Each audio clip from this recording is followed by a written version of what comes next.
हरे कृष्णा। आषाढ़ मास की शुक्ल पक्ष की एकादशी को इसे देवशयनी एकादशी, हरिशयनी एकादशी, पद्मा एकादशी आदि नामों से जाना जाता है। यह व्रत बड़ा ही पुण्यफलदायी माना गया है। इस दिन से भगवान विष्णु 4 महीनों के लिए योग निद्रा में चले जाते हैं। इस दौरान शुभ तथा मांगलिक कार्य सभी बंद हो जाते हैं और फिर जब भगवान कार्तिक के महीने में देव उठनी एकादशी के दिन जागृत होते हैं, उसे दिन से जाग करके फिर शुभ तथा मांगलिक कार्य सभी शुरू होते हैं। देवशयनी एकादशी के दिन विशेष प्रकार से भगवान विष्णु की शेष शैया सहित लक्ष्मी नारायण की पूजा करनी चाहिए। इस व्रत को करने वाला कभी भी कष्ट नहीं पाता है। इसे धारण करने से अभिजीत वरदान की प्राप्ति होती है। लक्ष्मी नारायण भगवान इससे अति प्रसन्न होते हैं। ये व्रत सभी प्रकार के पाप और ताप को नष्ट करने वाला है। प्रत्येक माह के कृष्ण पक्ष और शुक्ल पक्ष की एकादशी तिथि के दिन एकादशी का व्रत धारण किया जाता है। इसे एकादशी या 11 व्रत के नाम से जाना जाता है। यह व्रत सभी पाप और ताप को नष्ट करने वाली है। देवशयनी एकादशी के दिन विशेष प्रकार से सोना, चांदी, तांबा, पीतल की मूर्ति बनवा करके यथा उपलब्ध उपचारों से भगवान का पूजन करना चाहिए और पीतांबर से विभूषित करके सफ़ेद चादर से गद्दे तकिए वाले पलंग पर शयन कराना चाहिए। इस अवसर के 4 महीनों के लिए अपने गुरु जी अथवा अभीष्ट की सिद्धि के लिए नित्य व्यवहार के पदार्थों का त्याग और ग्रहण करना चाहिए, जैसे कि मधु, स्वर्ग की प्राप्ति के लिए गुण का त्याग करना चाहिए। दीर्घायु अथवा पुत्र पौत्र की प्राप्ति के लिए 4 महीनों तक जौ की तेल का त्याग करना चाहिए। शत्रु नाश के लिए कड़वे तेल का, भाग्य के लिए मीठे तेल का, स्वर्ग प्राप्ति के लिए पुष्प आदि का त्याग करें। देह शुद्धि या सुंदरता के लिए परिवीत प्रभाव के पंचकव्यों का, वंश वृद्धि के लिए नियमित दूध का, कुरुक्षेत्र आदि का सम्मान मिलने के लिए पात्र में भोजन करने के बदले पत्ते का और सब पाप श्रेय पूर्वक सकल पुण्य फल प्राप्त होने के लिए एक मुक्त नकदत्त नसीद भोजन या सर्वथा उपवास करने का व्रत ग्रहण करना चाहिए। यदि इन 4 महीनों में दूसरे के दिए हुए भक्ष्य भोज्य आदि सभी पदार्थों को भक्ष्य करने का त्याग करें और उपयुक्त 4 व्रतों में जो बन सके उसको ग्रहण करें, जो महाफल की प्राप्ति होती है। चातुर्मासी व्रत धारण करने वालों को, जो कि 4 महीनों तक के लिए चातुर्मास व्रत धारण कर लेते हैं, उनके लिए खास करके देवशयनी चतुर्मास के व्रतों में पलंग पर सोना, भार्या का संग करना, मिथ्या यानी कि झूठ बोलना, मांस, शहद और दूसरे के लिए दिए हुए दही भात आदि का भोजन करना और मूली, पटोल, बैंगन आदि शाक पात्र खाना त्याग देना चाहिए। रामाजन चंद्रिका में भगवान की मूर्ति को रथ पर चढ़ाकर घंटा आदि वायुजद ऊंची आवाज के सहित जलाशय में जाकर के जल में शयन कराने का विधान बताया गया है। आइए अब सुनते हैं एकादशी व्रत कथा। युधिष्ठिर बोले, हे मधुसूदन, आषाढ़ शुक्ल पक्ष की एकादशी का क्या नाम है? उसका देवता कौन है, यह मुझसे कहिए। श्री कृष्ण बोले, हे महीपाल, जिस कथा को ब्रह्मा जी ने नारद जी से कहा है, उस कथा को मैं तुमसे कहता हूँ। नारद जी ब्रह्मा जी से पूछने लगे कि आषाढ़ शुक्ल पक्ष की एकादशी का क्या नाम है। प्रश्न होकर विष्णु की आराधना के लिए मुझसे कहिए। ब्रह्मा जी बोले, हे मुनि श्रेष्ठ, तुमने बहुत सुंदर प्रश्न किया। जगत में एकादशी से पवित्र और कोई पर्व नहीं है। सब पापों को नष्ट करने के लिए यत्न पूर्वक इसको करना चाहिए। इसीलिए शुक्ल पक्ष की एकादशी का व्रत मैं तुमसे कहूँगा। एकादशी का व्रत पवित्र है और पापों का नाश करके सब मनोरथों को पूर्ण करता है। जिसने इसको नहीं किया वे नरक भागी होते हैं। आषाढ़ शुक्ल पक्ष की एकादशी का नाम पद्मा है। हरिकेश भगवान को प्रसन्न करने के लिए यह उत्तम व्रत करना चाहिए। तुमसे मैं पुराण कथा कहता हूँ जिसके सुनने से बड़े पाप नष्ट हो जाते हैं। सूर्यवंश में सत्यवादी प्रतापी मानधाता नामक चक्रवर्ती राजा था। वह राजा धर्म से अपने पुत्र की तरह प्रजा का पालन करता था। उसके राज्य में अकाल, रोग और मानसिक चिंता नहीं रहती थी। इसकी पूजा आंत तक रहित और धन्य धान से पूर्ण थी। उसे राज्य करते हुए बहुत वर्ष बीत गए। 3 वर्ष तक उसके राज्य में वर्षा नहीं हुई। इससे उसकी प्रजा भूख प्यास से पीड़ित होकर व्याकुल हो गई। अन्न के अभाव में पीड़ित होने के कारण उसके देश में स्वाहा, स्वधि, वष्टकार और वेद पाठ बंद हो गया। फिर प्रजा आकर राजा से बोली, हे राजन, मेघ रूपी विष्णु भगवान देव व्याप्त हैं, वह ही वर्षा करते हैं। वर्षा से अन्न होता है, अन्न से प्रजा होती है। हे राजन, उस अन्न के न होने से प्रजा नष्ट हो रही है। ऐसा यत्न करिए जिससे कल्याण हो। राजा बोला, आपने सत्य कहा। अन्न ईश्वर का रूप है। अन्न में सब निवास करते हैं। अन्न में प्राणी पैदा होते हैं। अन्न से ही संसार वर्तमान है। ऐसा लोक में सुना जाता है और पुराणों में भी विस्तार पूर्वक कहा गया है। राजा के अधर्म से प्रजा को दुख मिलता है। मैंने बुद्धि से विचार करते हुए अपना कोई दोष नहीं देखा, तथापि प्रजा के हित के लिए यत्न करूंगा। ऐसा विचार करके राजा ने कुछ सेना साथ में ली और ब्रह्मा जी को प्रणाम करके गहन वन में चला गया। तपस्वी मुनीश्वरों के आश्रम में विचरने लगा। राजा ने ब्रह्मा के पुत्र अंगिरा ऋषि को देखा, जिनके तेज से दिशाओं में प्रकाश हो रहा था। दूसरे ब्रह्मा की तरह मालूम होते थे। उनको देखकर जीतेंद्रिय राजा प्रसन्न हुआ और सवारी से उतरकर हाथ जोड़कर चरणों में प्रणाम किया। ऋषि ने आशीर्वाद देकर राज्य के 7 अंगों की कुशल और आने का कारण पूछा। राजा बोला कि मैंने धर्म से प्रजा का पालन किया है, परंतु मेरे राज्य में वर्षा नहीं हुई। इसका कारण मैं नहीं जानता। इस संदेह को दूर करने के लिए मैं आपके पास आया हूँ। शांति और कल्याण की विधि से प्रजा के सुख का उपाय करिए। ऋषि बोले, हे राजन, यह सतयुग सब युगों में उत्तम है। इस युग में मनुष्य ब्रह्म ज्ञानी है। इसमें धर्म के चारों चरण विद्यमान हैं। इस युग में ब्राह्मणों के सिवा और कोई तपस्या नहीं करते। हे राजेंद्र, तुम्हारे देश में शूद्र तप कर रहा है। उसके अनुचित कार्य करने से वर्षा नहीं हो रही। उसको मारने का उपाय करो जिससे दोष शांत हो। राजा बोला, तप करते हुए को बिना अपराध के मैं नहीं मारूंगा। दुख दूर करने को धर्म का उपदेश दीजिए। ऋषि बोले, हे राजन, जो ऐसा है तो एकादशी का व्रत करिए। आषाढ़ शुक्ल पक्ष में पद्मा नाम की प्रसिद्ध एकादशी है। उनके व्रत के प्रभाव से निश्चित ही वर्षा होगी। यह सब सिद्धियों को देने वाली है और सब उपद्रवों को नष्ट करने वाली है। हे राजन, तुम प्रजा और परिवार सहित इसका व्रत करो। मुनि का यह वचन सुनकर राजा अपने महल में आया और पद्मा एकादशी यानी कि देवशयनी एकादशी का व्रत किया। विधि पूर्वक व्रत के करने से सारे राज्य में वर्षा हुई। भगवान की कृपा से मनुष्यों को सुख हुआ। इस कारण यह उत्तम व्रत करना चाहिए। यह मनुष्यों को सुख और मोक्ष देने वाला है। हे राजन, यह एकादशी देवशयनी कहलाती है। हे युधिष्ठिर, भगवान को प्रश्न करने के लिए मोक्ष की इच्छा करने वालों को देवशयनी का व्रत करना चाहिए।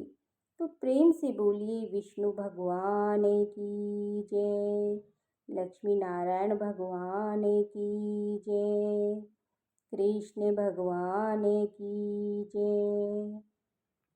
आइए अब सुनते हैं ग्यारस माता की एक अद्भुत कथा सुनाने जा रही हूँ, जिसे सुनकर हर कोई इस व्रत को करने के लिए प्रेरित हो उठता है।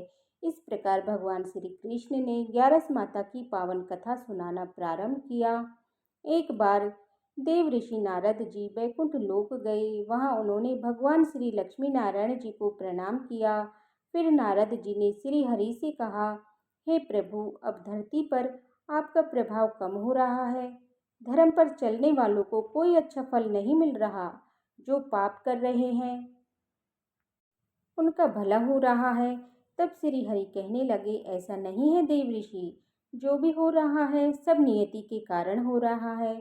श्री हरि की बात सुनकर नारद जी बोले, प्रभु मैं तो देख कर आ रहा हूँ कि पापियों को तो अच्छा फल मिल रहा है, लेकिन भला करने वालों को, धर्म के रास्ते पर चलने वालों को, लोगों को बुरा फल मिल रहा है, उन्हें दुख भोगने पड़ रहे हैं। भगवान ने कहा, देव ऋषि कोई ऐसी घटना बताओ जिससे तुम्हें ये लग रहा हो कि नारद जी कहने लगे, हे प्रभु अभी अभी मैं एक जंगल से आ रहा हूँ, वहाँ पर एक गाय दलदल में फंसी हुई थी, कोई भी उसे बचाने वाला नहीं था। थोड़ी देर के बाद ही मैंने देखा कि एक चोर उधर से गुजरा। दलदल में फंसी हुई गाय को देखकर वो रुका तक नहीं, बल्कि वह उस गाय पर पैर रखकर दलदल से भरा गड्ढा लांद कर वो आगे गया तो उस चोर को सोने से भी मोहरों से भरी एक थैली मिली।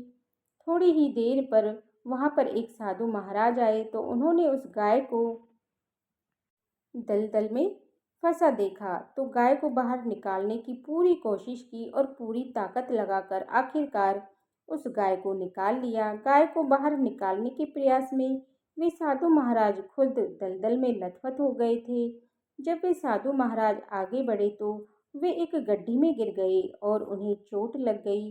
हे प्रभु अब आप ही बताइए, ये कौन सा न्याय है। नारद जी की पूरी बात सुन लेने के बाद श्री हरि बोले, हे देव ऋषि ये सही ही हुआ।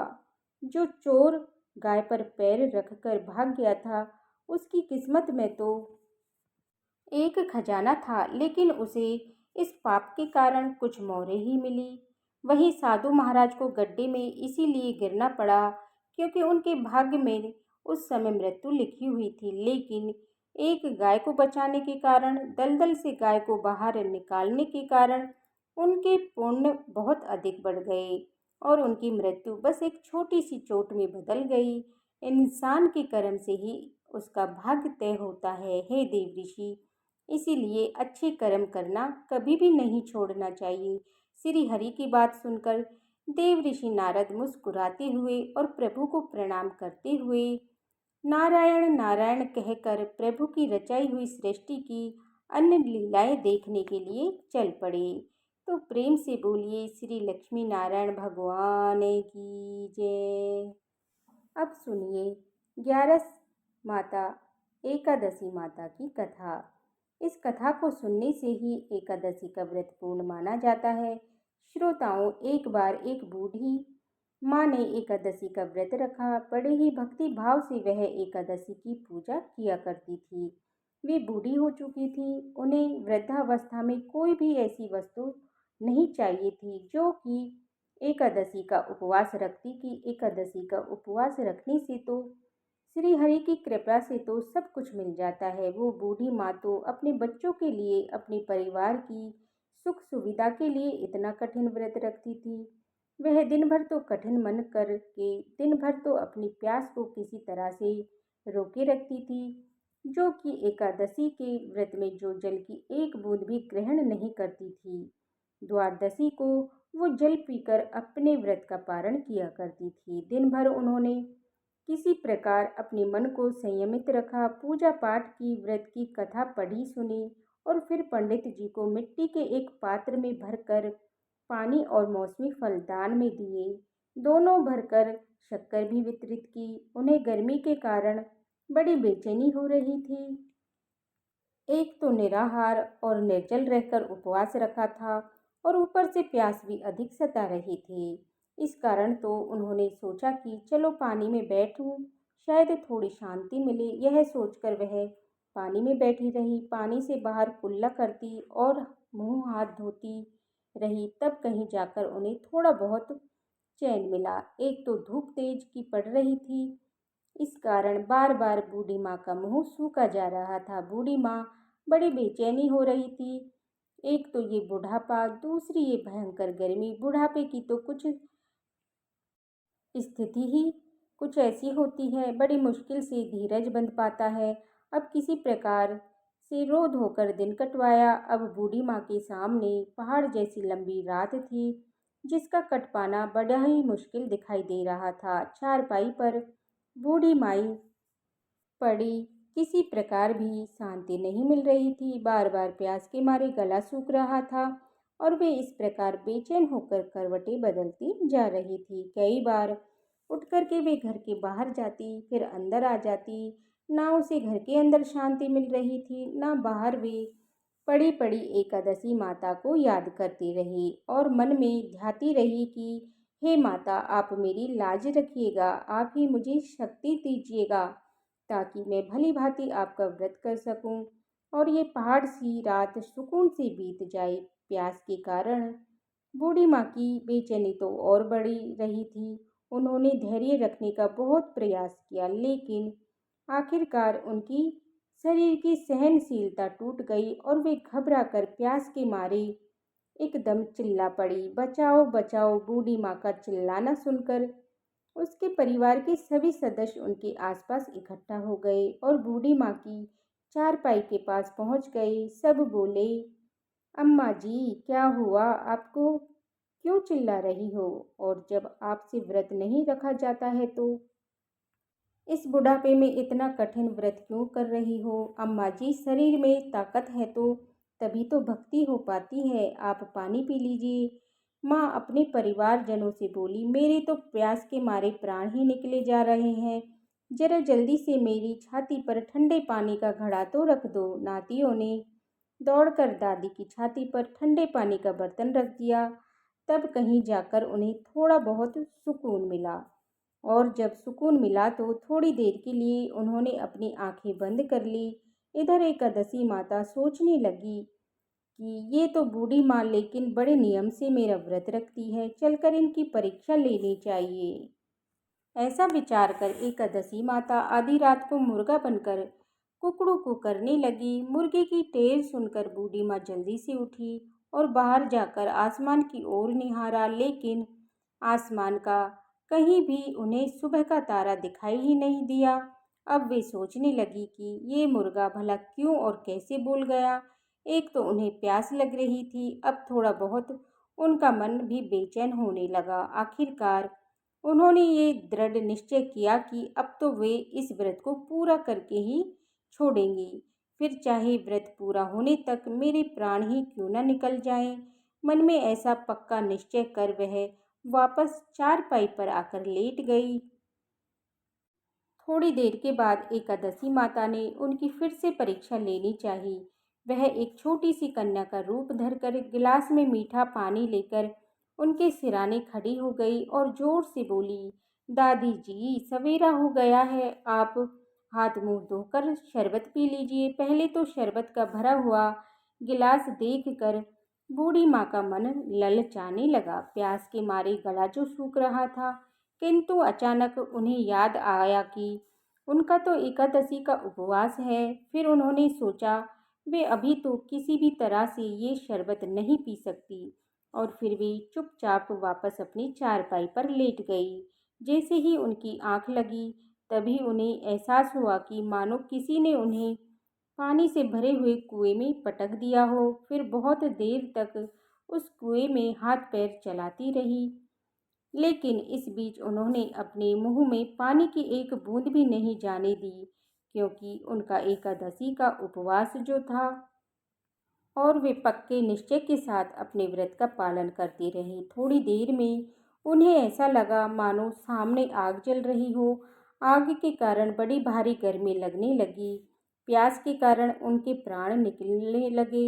लेकिन इतना सब होने के बाद भी बूढ़ी माँ ने पानी की एक बूंद भी नहीं पी। वे तो बस चारपाई पर बैठी बैठी एकादशी माता का ध्यान करती रही।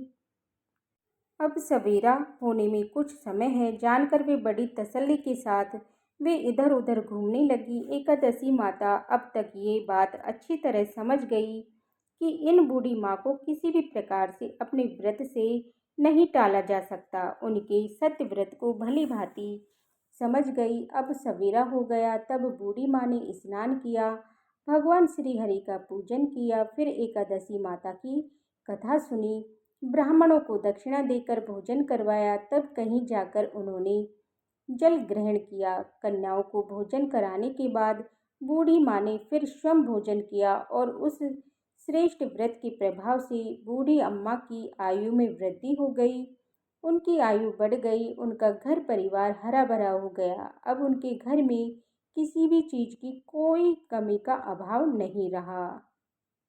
उनका घर हर प्रकार के सुख साधनों से भर गया। नाती नातिन से उनका घर भर गया और वे उसी दिन से 12 महीने की एकादशी का व्रत करने लगी। एकादशी माता के व्रत के पुण्य प्रताप से इस संसार में हर प्रकार के सुख भोग कर वह बूढ़ी माँ अंत में भगवान श्री हरि के धाम को चली गई। जैसे एकादशी माता ने उन बूढ़ी माँ को और उनके परिवार को हरा भरा किया, वैसे ही हे एकादशी माता हम सभी की मनोकामनाएं पूर्ण कीजिएगा। तो प्रेम से बोलिए श्री लक्ष्मी नारायण भगवान की जय, एकादशी माता की जय, श्री कृष्ण भगवान की जय। ओम नमो भगवते वासुदेवाय नमः। हरे कृष्ण। राधे राधे।